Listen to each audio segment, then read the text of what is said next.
ನಮ್ಗೆ ಮಾತಾಡಿ ವಿಡಿಯೋ ಮಾಡಿದ್ರು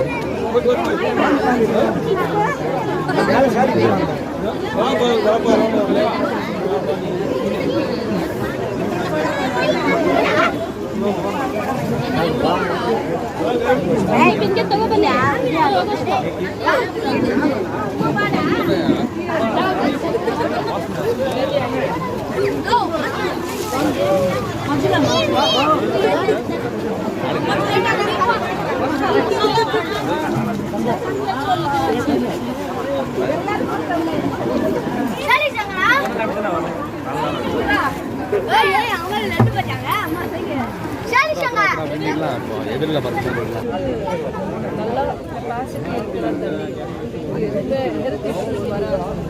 டிடிஎஸ் அதெல்லாம் டெஸ்ட் பண்ணி பார்க்கணும். கவர்மெண்ட்டே ரெக்கக்னைஸ் பண்ணியிருக்கிற அந்த கம்பெனி தான் நாங்கள் இங்கே இன்ஸ்டால் பண்ணியிருக்கோம். எங்கள் வீட்டில் இப்போ 20,000-30,000 ஃபில்டர் இருந்தால் கூட அதில் 100 டைம்ஸ் இது பெட்டர் குவாலிட்டியாக இருக்குது. எல்லா வார்டில் இந்த வார்டில் இப்போ நாங்கள் மைன்ஸ் ஏரியாவில் பாதி வார்டில் நாங்கள் குடிக்கிற தண்ணி யாரும் பிளான்ட் இன்ஸ்டால் பண்ணியிருக்கிறோம். இல்லை பாதி வார்டில் இல்லை. கண்டிப்பாக ஒரு வார்டுக்கு 2-3 எங்கே அடிஷ்னலாக ரிக்குவயர்மெண்ட் இருக்குதோ அங்கே கூட நாங்கள் அடிஷ்னலாக இம்பார்ட்டன்ஸ் கொடுக்குறோம். அதுக்கப்புறமா எல்லா வார்டில் நாங்கள் கிளைன்லினஸ்க்கு நாங்கள் கொஞ்சம் இன்ட்ரெஸ்ட் எடுத்துருக்குறோம். நீங்கள் கொஞ்சம் சப்போர்ட் பண்ணியிருந்தா உங்கள் வார்டில் இருக்கிற எல்லா தாய்மார்களும் பெரியவர்களும் கொஞ்சம் சப்போர்ட் பண்ணியிருந்ததா நாங்கள் ஏரியாவை க்ளீனாக வச்ச முடியும். க்ளீனிங்க்கு இம்பார்ட்டன்ஸ் கொடுக்க முடியும். நீங்கள் first main thing waste separate பண்ணுங்கள். ஒரு ஏரியாவில் நீங்கள் ஒரு டேட் கொடுத்து முனிசிபல் கமிஷனரோ இல்லை ஹெல்த் இன்ஸ்பெக்டரோ வருவாங்க. அவருக்கு நீங்கள் சொல்லுங்கள் என்ன ப்ராப்ளம் இருக்குது. நீங்கள் சொல்லியிருந்தால் அந்த சர்வீசஸ் அவர் பண்ணுறதுக்கு கரெக்டாக இருக்கிறாங்க.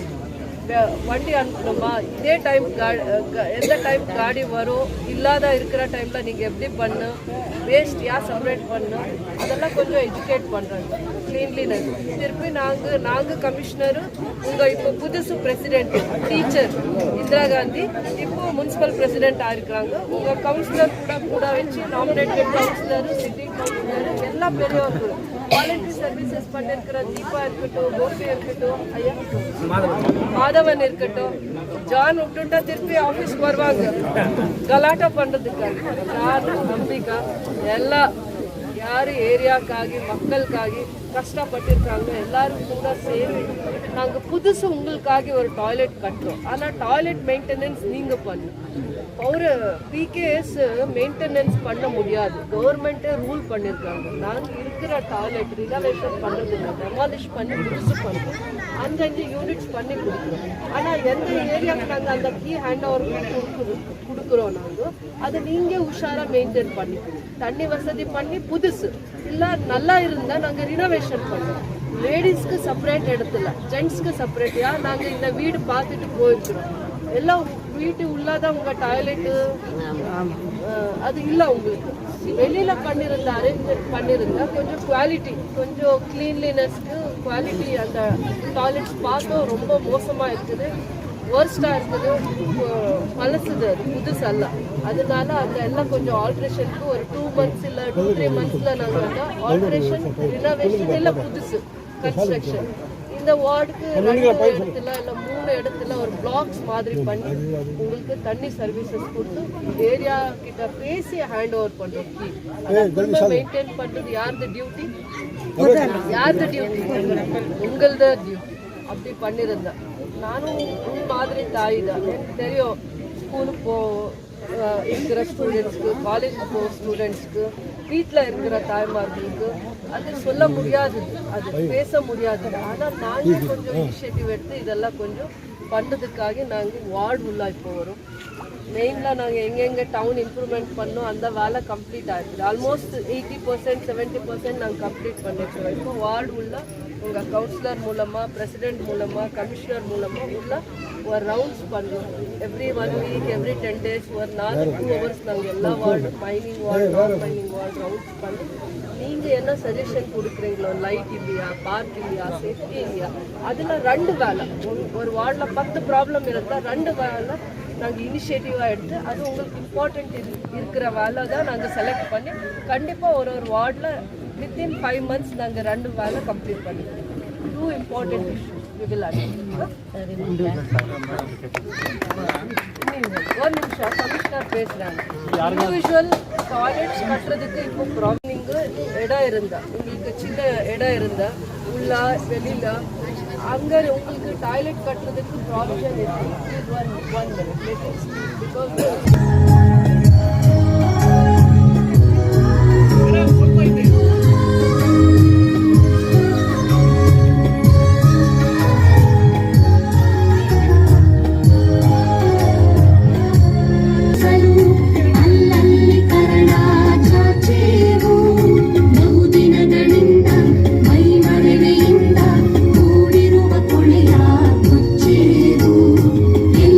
ಸ್ವಾಗತ ಬಯಸ್ತೇನೆ.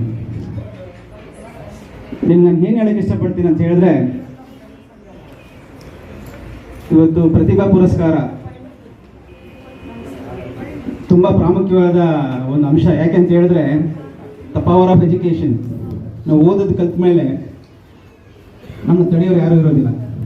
ಸೊ ಅದನ್ನು ನಾವು ಸಾಧನೆ ಮಾಡಬೇಕು, ನಮ್ಮ ಗುರಿ ಮುಟ್ಟಬೇಕಂತ ಹೇಳಿದ್ರೆ ನಾವು ಓದೋದ್ರಲ್ಲಿ ತುಂಬ ಜಾಣ್ಮೆಯಿಂದ, ಶ್ರದ್ಧೆಯಿಂದ, ಚಾಕಚಕ್ಯತೆಯಿಂದ ನಾವು ಕಾನ್ಸಂಟ್ರೇಟ್ ಮಾಡಿ ಓದಿದಾಗ ಮಾತ್ರ ನಾವು ಹೈಯರ್ ಎಂಡ್ಸ್ ಅಂದರೆ ಮೇಲ್ಮಟ್ಟಕ್ಕೆ ಹೋಗೋದಕ್ಕೆ ಸಾಧ್ಯ. ಸುಮ್ಮನೆ ಓದ್ಕೊಂಡು ಹೋಯ್ತು ಅಂತ ಹೇಳಿದ್ರೆ ಅದು ಆಗೋದಿಲ್ಲ. ಸೊ ಈ ಮಕ್ಕಳಲ್ಲಿ ನಾನು ಓದೋ ಟೈಮ್ನಲ್ಲಿ ನನ್ನ ಮುಂದೆ ಏನಾಗಬೇಕು ಅನ್ನೋಂಥ ನಮ್ಗೆ ಐಡಿಯಾ ಇರ್ತಿರ್ಲಿಲ್ಲ. ನಾನು PUC ಬರೋವರೆಗೂ ನಾನು ಏನಾಗಬೇಕಂತ ನನಗೆ ಐಡಿಯಾನೇ ಇರ್ತಿರ್ಲಿಲ್ಲ. ಯಾಕಂದರೆ ಆ ಟೈಮ್ನಲ್ಲಿ ನಮಗೆ ಇಂಟರ್ನೆಟ್ ಇರಲಿಲ್ಲ, ಅಷ್ಟೊಂದು ಮಾರ್ಗದರ್ಶನ ಮಾಡೋರು ಯಾರು ಇರಲಿಲ್ಲ. ಸೊ ಹಂಗಾಗಿ ನಾವು ಒಂದು PUC ಬಂದಮೇಲೆ ನಾನು ಏನಾಗಬೇಕು ಅನ್ನೋದನ್ನ ಆಮೇಲೆ ಡಿಸೈಡ್ ಮಾಡ್ಕೊಂಡೆ. ಬಟ್ ಈಗಿನ ಮಕ್ಕಳಲ್ಲಿ ಆ ಥರ ಇಲ್ಲ. ನಾನು ಕೆಲವು ಮಕ್ಕಳು ನೋಡ್ತೀನಿ 3ನೇ ಕ್ಲಾಸ್ಗೆ 4ನೇ ಕ್ಲಾಸ್ಗೆ ಅವ್ರು ನಾನು ಈ ಥರ ಓದಬೇಕು, ನಾನು ಈ ಥರ ಸಾಧನೆ ಮಾಡಬೇಕು ಅಂತ ಅಲ್ಲಿಂದನೇ ಅವರು ಒಂದು ಅಡಿಪಾಯನ ಹಾಕೊತಾರೆ.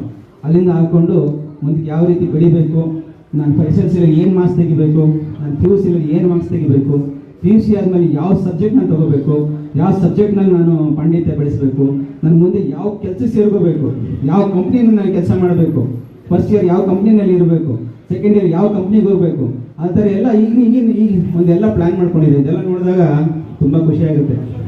ಯಾಕಂತ ಹೇಳಿದ್ರೆ ನಾವು ಓದಲಿಲ್ಲ ಅಂತ ಹೇಳಿದ್ರೆ ನಾವೇನು ಮಾಡೋಕ್ಕಾಗೋದಿಲ್ಲ ಮುಂದಕ್ಕೆ. ಅದು ಆ ಚಿಕ್ಕ ವಯಸ್ಸಿನಲ್ಲೇ, ಆ ಎಳೆ ವಯಸ್ಸಿನಲ್ಲೇ ಆ ಮನಸ್ಸಿನಲ್ಲಿ ಬಂದಿದೆ ಅಂತ ಹೇಳಿದ್ರೆ ಅದು ನಿಜವಾಗ್ಲೂ ಒಂದು ಹೆಮ್ಮೆಯ ಸಂಗತಿ. ಅದು ತುಂಬ ಒಳ್ಳೆಯದು ಸಹ ಆಗುತ್ತೆ. ಯಾಕಂದರೆ ಒಂದು ವ್ಯಕ್ತಿ ತಾನು ಬೆಳೆದು ದೊಡ್ಡವನಾಗಿ ಒಂದು ಒಳ್ಳೆ ಕೆಲಸ ಸೇರಿಕೊಂಡಾಗ ತಾನು ಸಮಾಜದಲ್ಲಿ ಒಂದು ಒಳ್ಳೆಯ ವ್ಯಕ್ತಿ ಆಗೋದ್ರ ಜೊತೆಗೆ ತನ್ನ ಕುಟುಂಬದ, ತನ್ನ ಮೇಲಿರುವಂಥ ತನ್ನ ಡಿಪೆಂಡೆಂಟ್ಸ್ಗೂ ಅವರು ಒಂದು ದಾರಿದೀಪವಾಗ್ತಾರೆ, ನಮ್ಮ ಸಮಾಜಕ್ಕೆ ಒಂದು ಆದರ್ಶ ಆಗ್ತಾರೆ. ಸೊ ಅದರಿಂದ ನಾವಿಂಥ ಮಕ್ಕಳನ್ನ ಗುರುತಿಸ್ಬೇಕು. ನಾನು ಹಂಗಂತ ಇಲ್ಲ, ಯಾರು ಬುದ್ಧಿ ಕಡಿಮೆ ಅಂತ ಹೇಳೋಕೆ ಕೆಲವರು ಹೇಳ್ತಾರೆ ನನಗೆ ಬುದ್ಧಿ ಇಲ್ಲ, ಅವನು ಬುದ್ಧಿ ಇದೆ, ಅವನು ಮಾತ್ರ ಓದೋಕ್ಕೆ ಸಾಧ್ಯ ಅಂತ. ಇಲ್ಲ, ತಪ್ಪು ಅದು. ದೇವ್ರು ಎಲ್ಲರೂ ಕೊಟ್ಟರು ಒಂದೇ ಒಂದು ಬುದ್ಧಿ, ಎಲ್ಲರಿಗೂ ಅಷ್ಟೇ ಕೆಪಾಸಿಟಿ ಇರುತ್ತೆ.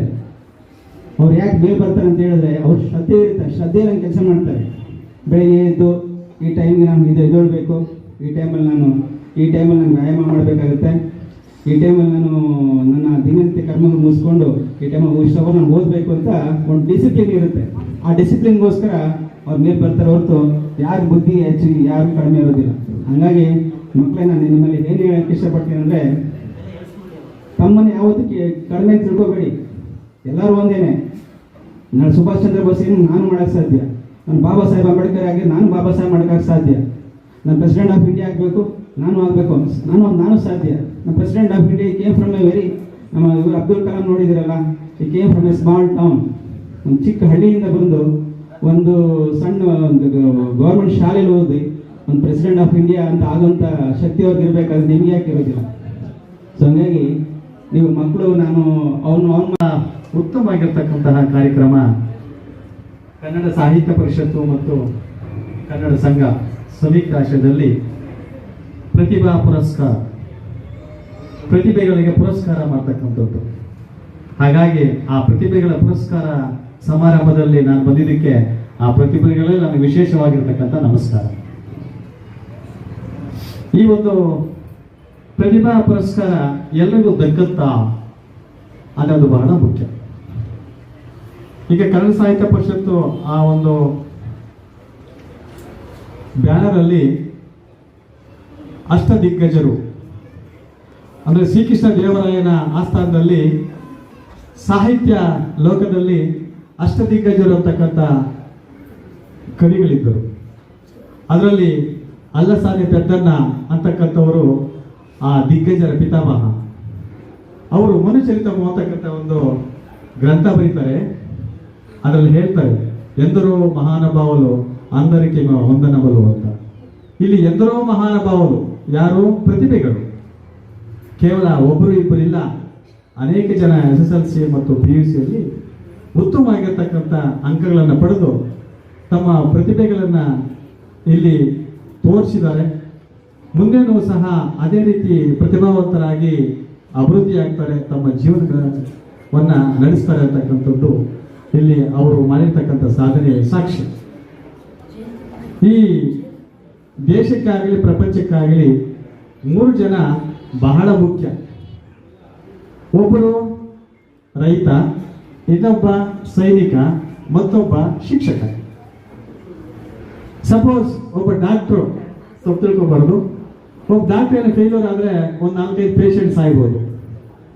ಒಂದು ಇಂಜಿನಿಯರ್ ಏನಾದ್ರು ಫೇಲ್ ಆದರೆ ಒಂದು 4-5 ಮನೆ ಕೆಳಗೆ ಬಿದ್ದು ಹೋಗ್ಬೋದು. ಆದರೆ ಒಬ್ಬ ಶಿಕ್ಷಕ ಏನಾದರೂ ಫೇಲ್ ಆದರೆ ಇಡೀ ಸಮಾಜವೇ ಬಿದ್ದೋಗುತ್ತೆ ಅಂತೇಳಿ. ಡಾಕ್ಟರಿಂದ, ಇಂಜಿನಿಯರಿಂದ, ಲಾಯರಿಂದ ಅಥವಾ ರಾಜಕೀಯ ವ್ಯಕ್ತಿಯಿಂದ ಸಮಾಜವನ್ನು ಕಟ್ಟಲಿಕ್ಕೆ ಆಗೋದಿಲ್ಲ, ಶಿಕ್ಷಕರಿಂದ ಸಮಾಜವನ್ನು ಕಟ್ಟಬಹುದು ಅಂತಕ್ಕಂಥ. ಆ ಶಿಕ್ಷಕರು ಈ ಪ್ರತಿಭೆಗಳನ್ನ ತಯಾರು ಮಾಡಿದಾರಲ್ಲ, ಹಾಗಾಗಿ ಆ ಶಿಕ್ಷಕರಿಗೆ, ಆ ಪೋಷಕರಿಗೆ ಹ್ಯಾಟ್ಸ್ ಆಫ್. ನಾವೆಲ್ಲ out going students from society. ನಾವು ಎನ್ಸಿಯಲ್ಲಿ ಇದ್ದೀವಿ, ನೀವು ಇನ್ನು ಈಗ ಸ್ಟಾರ್ಟಿಂಗ್ ಆರಿಜಿನ್ ಈಗ ಸ್ಟಾರ್ಟ್ ಮಾಡ್ತಾ ಇದ್ದೀರಿ. ನೀವು ಯಾವ ರೀತಿ ಸಮಾಜವನ್ನು ಸೃಷ್ಟಿ ಮಾಡ್ತಾರೋ ಅದು ನಿಮಗೆ ಸೇರಿತ್ತು. ವಿಶ್ವೇಶ್ವರಯ್ಯನ ಸೃಷ್ಟಿ ಮಾಡೋರು ನೀವೇ, ಪ್ರತಿಭಾವಂತರು. ವೀರಪ್ಪನ ಸೃಷ್ಟಿ ಮಾಡೋರು ನೀವೇ. ಇಬ್ಬರು ಸೃಷ್ಟಿ ಮಾಡೋರ ಕೈಯಲ್ಲಿ ನಿಮ್ಮ ಕೈಯಲ್ಲೇ ಇದೆ. ಹಾಗಾಗಿ ನೀವು ವಿಶ್ವೇಶ್ವರಯ್ಯ ಸೃಷ್ಟಿ ಮಾಡ್ತಿರೋ, ವೀರಪ್ಪನ ಸೃಷ್ಟಿ ಮಾಡ್ತಿರೋ ಈ ಸಮಾಜದಲ್ಲಿ ಅದು ನಿಮಗೆ ಬಿಟ್ಟಿದ್ದು. ಯಾವುದೇ ಕ್ಷೇತ್ರಕ್ಕೆ ಹೋಗಲಿ, ಯಾಕಂದ್ರೆ ವಿಶಾಲವಾಗಿದೆ ಪ್ರಪಂಚ. ನೀವು ಯಾವತ್ತೇ ಆಗಲಿ ಪ್ರತಿಭೆ ಇರ್ತಕ್ಕಂಥವ್ರು ಅದಕ್ಕೆ ಸ್ವಲ್ಪ ಶಾರ್ಪ್ನೆಸ್ ಕೊಟ್ಟು ನಾವು ಒಳ್ಳೆ ಸಮಾಜದಲ್ಲಿ ಹುದ್ದೆಗಳನ್ನ ಪಡ್ಕೋಬೇಕು, ನೇಮಕ ಆಗಬೇಕು ಅಂತಕ್ಕಂಥದ್ದು ನೀವು ಈಗಲಿಂದ ಗುರಿ ಇಟ್ಟಿರ್ಬೇಕು. ಹಾಗಾಗಿ ಅದರಲ್ಲಿ ಹೆಣ್ಮಕ್ಳು ಹೆಣ್ಣೊಂದು ಕಲಿತರೆ ಶಾಲೆಯನ್ನು ತೆರೆದಂತೆ, ವಿದ್ಯೆ ಒಂದಿದ್ದರೆ ವಿಶ್ವವನ್ನೇ ತಿಳಿದಂತೆ. ಹಾಗಾಗಿ ಹೆಣ್ಮಕ್ಳು ಹೆಚ್ಚಿನ ರೀತಿಯಲ್ಲಿ ನೀವು ಓದಬೇಕು, ಪ್ರತಿಭೆಗಳಾಗಬೇಕು, ಸಮಾಜದಲ್ಲಿ ಸಮಾನತೆಯನ್ನ ಹೊಂದ್ಕೋಬೇಕು. ಎಲ್ಲಾ ಕೆಲಸದಲ್ಲೂ ನಾನು ರೆಡಿ ಅಂತ ಆಗಲೂ ಈಗ ಕೊಟ್ಟಿದ್ದಾರೆ. ಏನು ಅಂಗನವಾಡಿ ಆಯಾಯಿಂದ ಹಿಡಿದು ಗಗನ ಸಂಖ್ಯೆವರೆಗೂ ವಿಶೇಷ ಸ್ಥಾನಮಾನಗಳು ಹೊಂದಿದ್ದೀರಿ ನೀವು. ಆದ್ರೆ ಇನ್ನೂ ಹೆಚ್ಚಿನ ರೀತಿಯಲ್ಲಿ ಪುರುಷ ಸಮಾಜಕ್ಕೆ ಕಾಂಪಿಟಿಷನ್ ಕೊಡಬೇಕು. ಪುರುಷರು ನಾವು ಸಮಾನರು ಎಲ್ಲಾ ರೀತಿಯಲ್ಲೂ ಅಂತ ಹೇಳಿ ನೀವು ಪಣ ತೊಡಬೇಕು. ಚೆನ್ನಾಗಿ ಓದಿ ಉತ್ತಮವಾಗಿರ್ತಕ್ಕಂಥ ಈ ದೇಶದ ಪ್ರಜೆಗಳಾಗಬೇಕು, ಸತ್ಪ್ರಜೆಗಳಾಗಬೇಕು, ಸುಸಂಸ್ಕೃತರಾಗಬೇಕು, ಸುಸಂಸ್ಕೃತ ನಾಗರಿಕರಾಗಬೇಕು. ನಿಮ್ಮ ಸುತ್ತಮುತ್ತ ಇರ್ತಕ್ಕಂಥ ಪರಿಸರವನ್ನ ಬಹಳ ಸ್ವಚ್ಛವಾಗಿ ನಿರ್ವಹಿಸಬೇಕು ಅಂತ ಹೇಳ್ತಾ ಇವತ್ತು ಮಾನವನಾಗಬೇಕು. ಸಮಾಜಕ್ಕೆ ನಮ್ಮಿಂದ ಸಹಾಯ ಆಗಬೇಕು. ಸಮಾಜದಿಂದ ನಾವು ಯಾವ ರೀತಿ ಎಕ್ಸ್ಪೆಕ್ಟ್ ಮಾಡ್ತೀವೋ ಇದು ಸಮಾಜ. ಈ ವೇದಿಕೆ ಮೇಲಿರ್ತಕ್ಕಂಥ ಎಲ್ಲ ದೊಡ್ಡ ಸಮಾಜ. ಈ ಸಮಾಜ ನಿಮ್ಮ ಈ ಒಂದು ಜನರೇಷನ್ ಗುರುತಿಸಿದೆ. ನೀವು ಅದೇ ರೀತಿ ಆಗಿ ನಿಮ್ಮ ಹಿಂದೆ ಬರ್ತಕ್ಕಂಥ ಜನರೇಷನ್ ರೀತಿ ಆದಾಗ ಇದಕ್ಕಿಂತ ಇನ್ನೂ ಚೆನ್ನಾಗಿ ಗುರುತಿಸಿದಾಗ ಆಗ ನೀವು ಸಮಾಜಕ್ಕೆ ಕೊಡ್ತಕ್ಕಂಥ ಕೊಡುಗೆ. ಸಮಾಜಕ್ಕೆ ನಾವೇನು ಕೊಟ್ಟಿದ್ದೀವಿ. ಲಾಲ್ ಬಹದ್ದೂರ್ ಶಾಸ್ತ್ರಿ ಜನ್ಮದಿನ ಶುಭಾಶಯಗಳು. ಏನು ಇವತ್ತು ಈ ವೇದಿಕೆಯಲ್ಲಿ ಆಸೀನರಾಗಿರುವಂತಹ ಎಲ್ಲ ಗಣ್ಯರೇ ಹಾಗೂ ಮುಂಭಾಗದಲ್ಲಿ ಕುಳಿತಿರುವ ಶಾಲಾ ಮಕ್ಕಳು ಹಾಗೂ ಎಲ್ಲ ಪಲ್ಲಕ್ಕಿ ಮೆರವಣಿಗೆ ಬಂದಂತ ಗ್ರಾಮಾಂತರ ಪ್ರದೇಶ, ನಗರ ಪ್ರದೇಶದವರೇ, ಇವತ್ತು ನಾವು ಪ್ರತಿ ವರ್ಷದಂತೆ ಪ್ರತಿಭಾ ಪುರಸ್ಕಾರ ಕನ್ನಡ ಸಂಘ ಮತ್ತು ಸಾಹಿತ್ಯ ಪರಿಷತ್ತು ಜಂಟಿಯಾಗಿ ಕಾರ್ಯಕ್ರಮ ನಡೆಸ್ತಾ ಇದ್ದೀವಿ. ಆದರೆ ನಾವು ಈ ಸಲ ಸ್ವಲ್ಪ ತಡವಾಗಿ ಆಯಿತು. ಯಾಕಂದ್ರೆ ನಾವು ಸ್ವಲ್ಪ ಊರಲ್ಲಿ ಇಲ್ಲದೆ ಇರುವ ಕಾರಣದಿಂದ ಒಂದು 3 ತಿಂಗಳು ಕಾಲಾವಕಾಶ ತಡವಾಗಾಯಿತು. ಗಾಂಧಿ ಜಯಂತಿ ಅಂತ ನಾವು ಇವತ್ತೆಲ್ಲರಿಗೂ ರಜಾ ಇರುತ್ತೆ, ಎಲ್ಲರೂ ಬಂದು ಸೇರ್ಬೋದು, ಎಲ್ಲ ಮಕ್ಕಳನ್ನು ಭಾಗವಹಿಸಬೇಕಂತ ನಾವು ಒಂದು 15 ದಿವಸ ಹಿಂದೆ ನಾನು ಬಂದಾದ್ಮೇಲೆ ಇದೊಂದು ಕಾರ್ಯಕ್ರಮ ನಡೆಸ್ಕೊಡ್ಬೇಕಂತ ಪ್ರಯತ್ನ ಮಾಡಿ ಇದನ್ನ ಆಯೋಜನೆ ಮಾಡಿದ್ವಿ. ಆದರೆ ದೊಡ್ಡವರು ಒಂದು ಗಾದೆ ಹೇಳಿದ್ದಾರೆ, ಈ ಅಮಾವಾಸ್ಯೆ ದಿವಸ ಪಾಡ್ಯ ದಿವಸ ಯಾವ ಕಾರ್ಯಕ್ರಮ ಮಾಡಬೇಡಿ ಅಂತ. ಆದರೆ ನಾವು ಅದನ್ನ ವಿರೋಧವಾಗಿ ಮಾಡಿದ್ದಕ್ಕೆ ಇವತ್ತೇನೋ ಸಂಖ್ಯೆ ಕಡಿಮೆ ಅನಿಸುತ್ತೆ ನಮಗೆ. ನಾವು ಯಾರು ಇಲ್ಲಿ ಆ ಪ್ರತಿಭೆಗಳನ್ನ ಗುರುತಿಸಬೇಕು, ಅವ್ರ ಕೈಯಲ್ಲಿ ಒಂದು ಏನು ಒಂದು ಸರ್ಟಿಫಿಕೇಟು ಅವ್ರನ್ನ ಅಭಿನಂದಿಸಬೇಕು ಅಂತ ಕರೆದಿದ್ವು, ಅವರೇ ಇವತ್ತು ಇಲ್ಲಿ ಬಂದಿರಲಿಲ್ಲ. ಅದೊಂದು ನಮಗೆ ನೋವು ಸಂಗಾತಿ.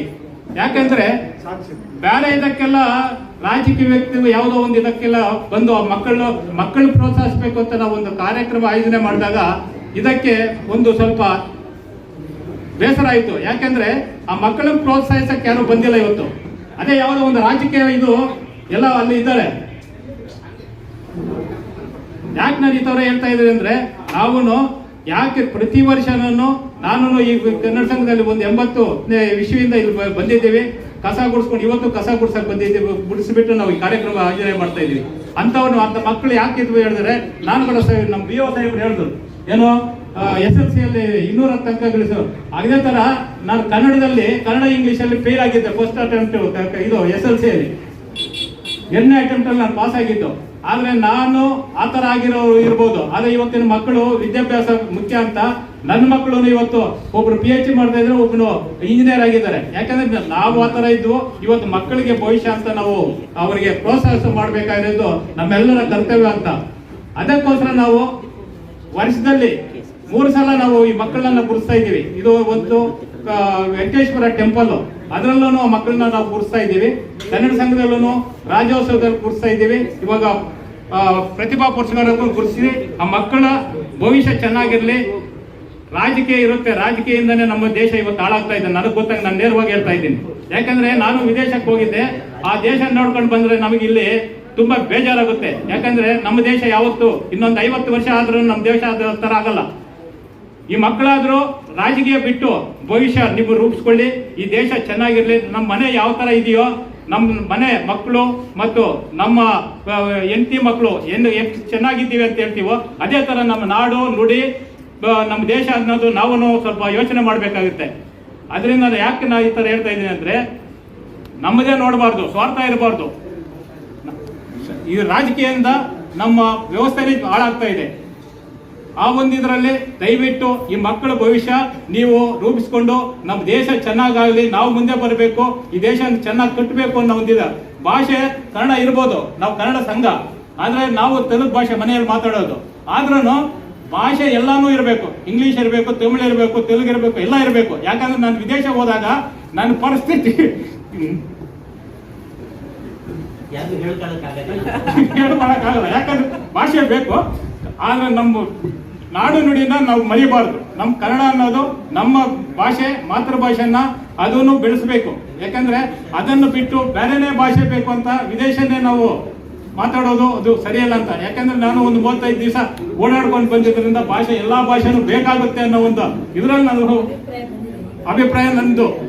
ಯಾಕಂದ್ರೆ ಭಾಷೆ ಮನೆಯಲ್ಲಿ ಯಾವುದಾದ್ರೂ ಮಾತಾಡಲಿ, ನಮ್ಮ ಮಾತೃಭಾಷೆ ಕರ್ನಾಟಕದಲ್ಲಿ ಕನ್ನಡ ಭಾಷೆಯನ್ನ ಮೊದಲು ಕಲಿಸಿ, ಆಮೇಲೆ ಎಲ್ಲ ಭಾಷೆಯನ್ನು ಪ್ರೀತಿಸೋಣ. ಇವತ್ತು ಕನ್ನಡ ಸಂಘದಲ್ಲಿ ಪ್ರತಿ ವರ್ಷದಂತೆ ಈ ಸಲನೂ ನಾವು ಮುಂದುವರಿಸ್ಕೊಂಡು ಹೋಗ್ತೀವಿ. ತಾವು ತಮ್ಮೆಲ್ಲರ ಸಹಕಾರದಿಂದ, ಯಾರೇ ನಾವು ಒಬ್ಬರೇ ಮಾಡೋಕ್ಕಾಗಲ್ಲ, ಶಾಲಾ ಮಕ್ಕಳು, ಶಾಲಾ ಶಿಕ್ಷಕರು ಇದಕ್ಕೆ ಪ್ರೋತ್ಸಾಹಿಸ್ತಾ ಇದ್ದಾರೆ. ಯಾಕಂದ್ರೆ ಅವರಿಲ್ಲದೆ ಇಲ್ಲಿ ಯಾವುದೇ ಕಾರ್ಯಕ್ರಮನೂ ಮಾಡೋಕ್ಕಾಗಲ್ಲ. ಯಾಕಂದ್ರೆ ಅವರು ವಿದ್ಯೆ ಕಲಿಸಿರೋದ್ರಿಂದ ಆ ಮಕ್ಕಳು ಇವತ್ತು ಅಷ್ಟೊಂದು ಅಂಕ ಗಳಿಸಿರೋದ್ರಿಂದ ನಾವು ಇಲ್ಲಿ ಇವತ್ತು ಕಾರ್ಯಕ್ರಮ ನಡೆಸ್ತಾ ಇದ್ದೀವಿ. ನಾವು 120ವರೆಗೂ ಕೊಟ್ಟಿದ್ದೀವಿ. ಈ ಸಲ 100, ಅವಾಗಲೇ 70 ಅಂತ ಹೇಳಿದ್ರು, 130 ದಾಟಿದೆ. ಏನು 99, 100 ಅಂಕ ಗಳಿಸಿರೋರು, 123, 124, 125 ಗಳಿಸಿರೋ ಮಕ್ಕಳು 132 ಮೇಲೆ ಆಗಿದೆ ಇವಾಗ. ಇನ್ನು ಮುಂದೆ ಇನ್ನೂ ಜಾಸ್ತಿ ಆಗಲಿ. ವಿಜ್ಞಾನ ವಿಭಾಗದಲ್ಲಿ ಪ್ರಥಮ, ದ್ವಿತೀಯ ಸ್ಥಾನ ಯೋಗೇಶ್ SDC ಕಾಲೇಜು, ದಯವಿಟ್ಟು ಅವರಾಗಲಿ ಅವರ ಪೋಷಕರಾಗಲಿ ಆಗಮಿಸಬೇಕು. ಮೂರನೇ ಸ್ಥಾನವನ್ನು ಯಾತ್ರಾ ಸಾಗರ್ BML ಕಾಲೇಜು, ಇವರು ದಯವಿಟ್ಟು ವೇದಿಕೆಗೆ ಆಗಮಿಸಬೇಕು. ನಂತರ ವಾಣಿಜ್ಯ ವಿಭಾಗದಲ್ಲಿ ಭಾವನಾ SDC ಕಾಲೇಜು ಉರ್ಗಂ, ಭಾವನಾ.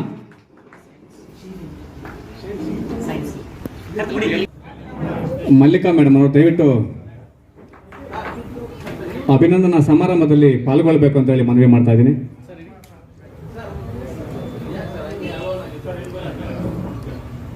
PUCಯಲ್ಲಿ ಅತಿ ಹೆಚ್ಚು ಅಂಕಗಳನ್ನು ಗಳಿಸಿ ಜವಾಬ್ದಾರಿ ನಮ್ಮದು.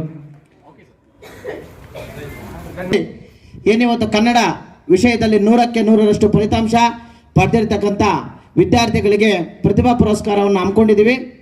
ಅಷ್ಟೇ ಅಲ್ಲದೆ ಇವತ್ತು 2023 ಮತ್ತು 24ನೇ ಸಾಲಿನಲ್ಲಿ ಕನ್ನಡ ವಿಷಯದಲ್ಲಿ ಮಾತ್ರವಲ್ಲದೆ ಎಲ್ಲ ವಿಷಯಗಳಲ್ಲೂ ಕೂಡ ಎಲ್ಲ ವಿದ್ಯಾರ್ಥಿಗಳು ಕೂಡ ಇಡೀ ಶಾಲೆಯಲ್ಲಿ 100ಕ್ಕೆ 100ರಷ್ಟು ಕೂಡ ಉತ್ತೀರ್ಣರಾಗಿರ್ತಕ್ಕಂಥ ಶಾಲೆಗಳು ಅಂದರೆ KGF ತಾಲೂಕಿನಲ್ಲಿ 100ರಷ್ಟು ಫಲಿತಾಂಶ ಪಡೆದ ಶಾಲೆಗಳು ದತ್ತಸಾಯಿ ವಿದ್ಯಾಸಂಸ್ಥೆ ಬೇತಮಂಗಲ. ಜೋರು ಚಪ್ಪಾಳಿಯೊಂದಿಗೆ ದತ್ತಸಾಯಿ ವಿದ್ಯಾಸಂಸ್ಥೆ ಬೇತಮಂಗಲ ಅವರು ಮುಖ್ಯೋಪಾಧ್ಯಾಯರು ಹಾಗೂ ಆ ಶಾಲೆಯ ಎಲ್ಲ ಶಿಕ್ಷಕರು ದಯವಿಟ್ಟು ವೇದಿಕೆಗೆ ಬರಬೇಕಾಗಿ ವಿನಂತಿ.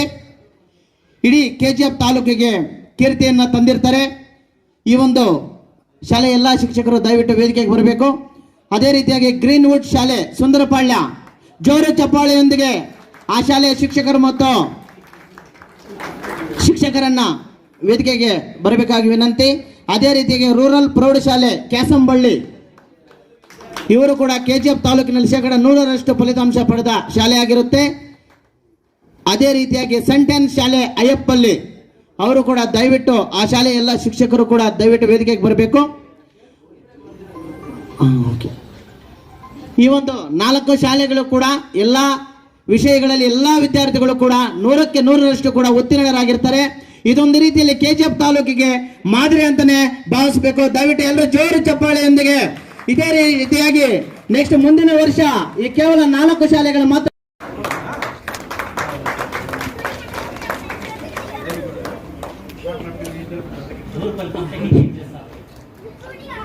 ಈ ಶಿಕ್ಷಕರು ವಿದ್ಯಾರ್ಥಿಗಳಿಗೆ 125ಗೆ 125 ಮತ್ತು 124, 100 ಅಂಕಗಳಿಗೆ 100 ಮತ್ತು 99 ಅಂಕಗಳನ್ನು ಗಳಿಸಲು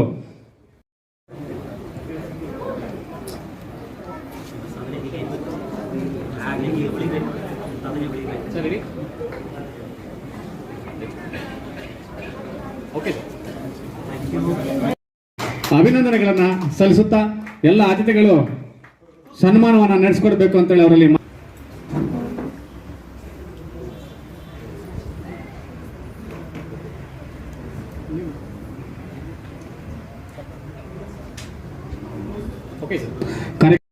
ಆ ವಿದ್ಯಾರ್ಥಿಗಳ ಪೋಷಕರ ಪರಿಶ್ರಮ ಮತ್ತು ಆ ವಿದ್ಯಾರ್ಥಿಗಳ ಎಲ್ಲಾ ರೀತಿಯಲ್ಲಿ 100ಕ್ಕೆ 100ರಷ್ಟು ಫಲಿತಾಂಶ ಸಾಧಿಸಬೇಕಾಗಿ ಎಲ್ಲರಲ್ಲೂ ಕೂಡ ನಾನು ಬೇಡ್ಕೊಳ್ತೇನೆ.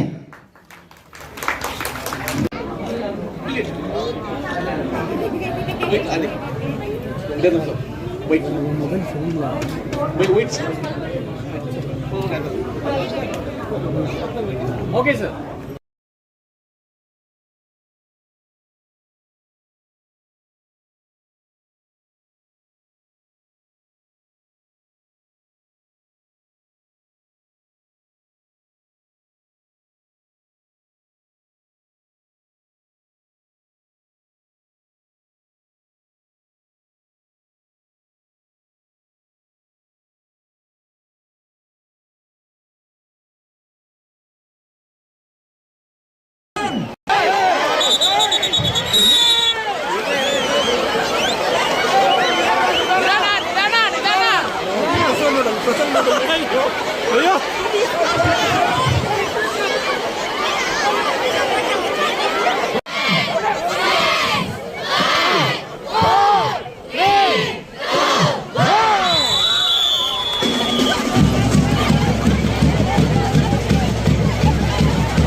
பார்த்து பார்ப்பாங்க கீழே வந்து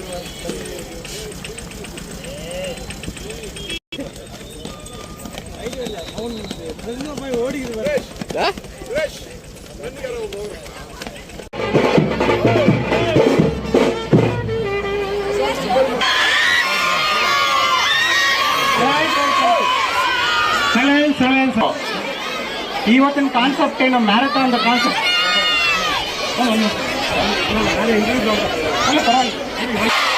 ಪ್ಲೀಸ್ 1 minute ಸೈಲೆನ್ಸ್. ಇವತ್ತು ನಮ್ಮ ಮ್ಯಾರಥಾನ್ ಏನು ನಿಮಗೆ ಪ್ರೈಸ್ ಡಿಸ್ಟ್ರಿಬ್ಯೂಷನ್ ಪ್ರೋಗ್ರಾಮ್ ಇದೆ, ಇದಕ್ಕೆ ನಮಗೆ ಚೀಫ್ ಗೆಸ್ಟ್ ಆಗಿ ನಮ್ಮ city municipal commissioner Shri Pavan Kumar sir ಅವರು ಬಂದಿದ್ದಾರೆ. ಅವರಿಗೆ ನಮ್ಮ ರೋಟರಿ ಕ್ಲಬ್ ಆಫ್ KGF ಮತ್ತು ನಮ್ಮ ಮ್ಯಾರಥಾನ್ ಎಲ್ಲ ಓಟಗಾರರ ಪರವಾಗಿ ಅವರಿಗೆ ಆತ್ಮೀಯವಾಗಿರ್ತಕ್ಕಂಥ ಸ್ವಾಗತ. ಇವತ್ತು ಅವರು ಮುಖ್ಯ ಅತಿಥಿಗಳಾಗಿ ಬಂದಿದ್ದಾರೆ. ಅವರೊಂದು ಸಂದೇಶವನ್ನು ಕೊಡ್ತಾ ಇದ್ದಾರೆ. ದಯವಿಟ್ಟು ಎಲ್ಲ ಕೇಳಿಸ್ಕೋಬೇಕು ಅಂತೇಳಿ ಮನವಿ ಮಾಡ್ತಾ ಇದ್ದೀನಿ. ಬೋಲೋ ಭಾರತ್ ಮಾತಾ ಕೆ. ಇವತ್ತು ಯಾರ ಜಯಂತಿ? ಇವತ್ತು who's birthday is today. What did he emphasise? ಏನ್ ಸ್ಟ್ರೆಸ್ ಕೊಡ್ತಿದ್ರು ಅವರು? ಈಗ ಬ್ಯಾಂಡ್ ಸೌಂಡ್ ಬರುತ್ತೆ, ಇದೇ ಜೋಶಲ್ಲಿ ಏನ್ ಕಸ ಬಿದ್ದಿದೆ ಎಲ್ಲ ತಗೊಂಡ CMC ವೆಹಿಕಲ್ಗೆ ಹಾಕ್ಬಿಡಿ. ಓಕೆ, ಮೆಲ್ಲಿಗೆ ಹಾಕ್ಬೇಕು, ಲೂಸ್ ಆಡಬಾರ್ದು, ತಳ್ಳಾಡಬಾರ್ದು. 10 ನಿಮಿಷ ಎಲ್ಲ boys and girls, no dance, ಬರೀ ಏನ್ ಮಾಡ್ಬೇಕು? ಸ್ವಚ್ಛ ಭಾರತ್ ಸೊ ಕಾನ್ಸೆಪ್ಟ್ ನೋಡಿ, ನಿಮಗೆ ಡ್ಯಾನ್ಸ್ ಆಡಕ್ಕೆ ಅವಕಾಶ ಕೊಡ್ತೀವಿ. ನೀವು ಸ್ವಚ್ಛತಾ ಕಾರ್ಯಕ್ರಮ ಮಾಡಬೇಕು, ನಮಗಾಗಿ ಮಾಡಲೇಬೇಕು, ಮಾಡಿ ಬೇಗ. ಅವೆಲ್ಲರೂ ಸ್ವಲ್ಪ ಸ್ವಚ್ಛತಾ ಕಾರ್ಯಕ್ರಮ ಮಾಡಿ. 2 ವೆಹಿಕಲ್ಸ್ ಇದೆ ಅಲ್ಲಿ, ಬೇಗ ಹಾಗೆ ಕ್ಲೀನ್ ಮಾಡಿ. ಗರ್ಲ್ಸ್